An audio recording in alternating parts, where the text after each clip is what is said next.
G'day guys, Nate here coming at you with the team selections final word video for Collingwood's clash against West Coast, Saturday twilight MCG 4:35 p.m. start. More importantly, it's Harley Reid's 50th game. I should have mentioned that in my preview.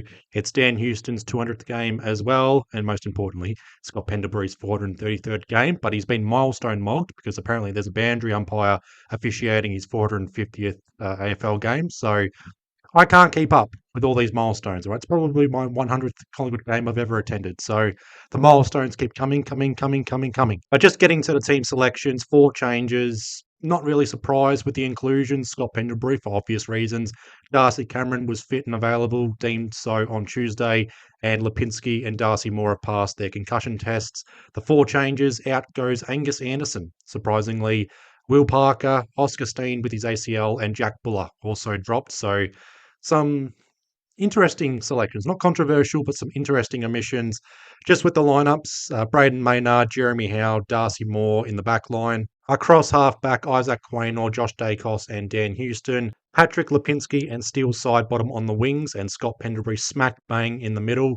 Half forwards, Lockie Schultz, Will Hayes, Bo McCreary, and the forward line, Charlie West, Jamie Elliott and Dan McStay. Glad that Charlie West is staying in the side. Big occasion for Charlie West.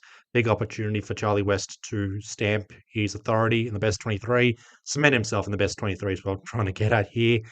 Followers in the ruck, Darcy Cameron up against Bailey Williams. I'll talk about that a little bit later. Jack Crisp, Nick Dacos, roving and ruck roving.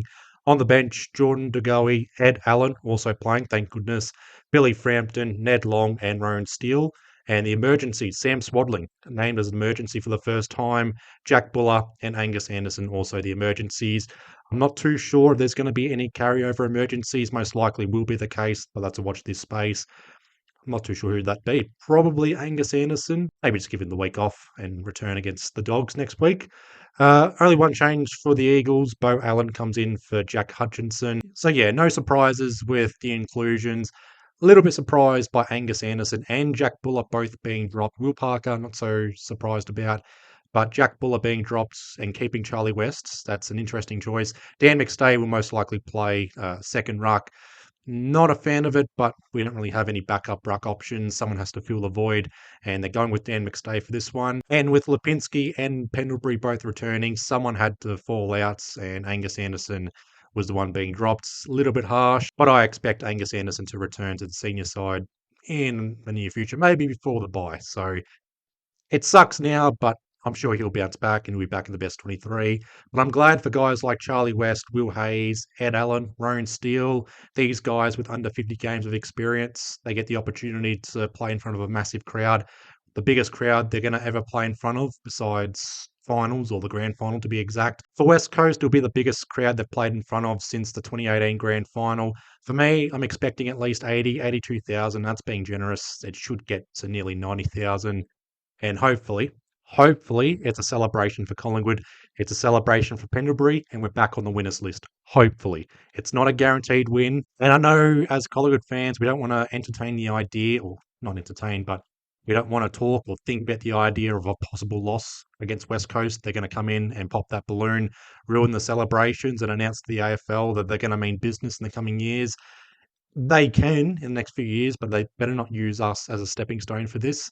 So yeah, we better not lose. This is what my mindset is. Just better not lose. Let's get back on the winners list. But at the end of the day, let's just celebrate this game. Let's celebrate Scott Pendlebury, and hopefully, more importantly, we celebrate a win against West Coast. Just with West Coast, Bailey Williams in the ruck, Harley Reid, Tim Kelly, Elliot Yeo, all in the midfield. Willem Dersma, Liam Baker will also provide that rotation in the middle. Bailey Williams coming off a career best game in the ruck against the Giants. The new ruck rules benefit someone like Bailey Williams. It hasn't benefited Darcy Cameron so far in 2026. And with a lack of support in this game, with no Oscar Steene, it's a battle I'm interested in now. Bailey Williams against Darcy Cameron. On paper, Darcy Cameron should win that battle. But if Bailey Williams somehow gets on top of Darcy Cameron in this game in the ruck, then we've got some question marks. We've got some talking points to come out of this game. So I'll be watching that matchup closely. Harley Reid, I saw a comment saying that we should tag or have a run with roll with Harley Reid. I think it's going to be a group trying, no Perryman, so I don't think anyone's going to tag or have a run with roll on Harley Reid. If there was anyone that stood out for me that could play that role, maybe a Steele side bottom, like he did late 2024. But that's just something to think about. I don't think they'll do that. They'll have someone play on Nick Dacos most likely. Nick Dacos loves playing against West Coast. I mean, we love playing against West Coast since 2023. I was going to say 2022, but they caused that massive upset in 2022. And we can't afford that sort of performance from West Coast. We can't afford West Coast converting everything inside 50, refusing the miss, everything like that. They're going to have their tails up. They're coming off a win against the Giants, so we have to be watchful for them. They haven't won a first quarter so far in 2026. We start off pretty good in first quarters. And I know this is not it's stating the obvious, this one, but for West Coast, when they win second halves, they win the game. And similar to us, we win the second half, we win the game. We've won 4 second halves this year, all resulting in wins. And we've lost 6, resulting in 5 losses and a draw. West Coast, they won the second half against the Gold Coast in their first game of the season, but they were down by 10 goals at halftime, so it was pretty much game over. So that's just a consolation for them. But in their 3 wins so far, they go on to win the second half to win the game. So yeah, that's something to look for as well. Whoever wins the second half will win the game, but that's just stating the bloody obvious. But it is important to come out guns blazing against West Coast. They haven't won a first quarter, so for us, we can possibly set up this game in the first 5, 10, 15 minutes, have that buffer at quarter time, head into halftime with that same buffer, and then push on after halftime, start the third quarter with a bang. Hopefully, our experience holds up against this young West Coast side. They've got X factors on each line. Their youngsters will come through in the coming years. I just don't want to see West Coast use this game as a platform for their future and plant the seeds for something great later on. So, yeah, just 28 days without a win. I'm struggling with this dry spell. Same with the VFL as well. Just need wins on the board is all that matters. Let's get back into the top 10. 2 weeks before the bye against the Dogs, against Melbourne. Not out of the realm of possibility. We go into the bye with a 3-game win streak and then we push on from there. But I don't want to go into the bye with a losing streak or inconsistent performances across the board. And I should also make mention as well, no Tim Membrey. I'll wait for the VFL sides to be announced either tonight or sometime on Friday. And then just follow me on Instagram. You'll see the VFL squad announced and I'll post the team after 5 o'clock on Friday. And just a cheap plug as well. Follow me on Instagram. Subscribe to my channel if you're not already. Give the video a like, comment as well, your thoughts on the team selections, your final word.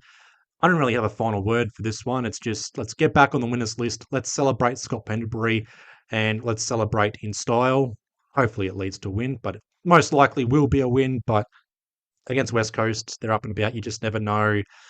If we lose, my goodness, you'll hear from me first thing Sunday morning. Again, I'm going out on Saturday, so can't come back home and do any sort of rant or anything like that. But I'll sleep on it and then I'll rant on Sunday morning. But I'll leave you guys all to it. Please be well, please be safe, and I'll see you guys on Sunday for the round 11 review.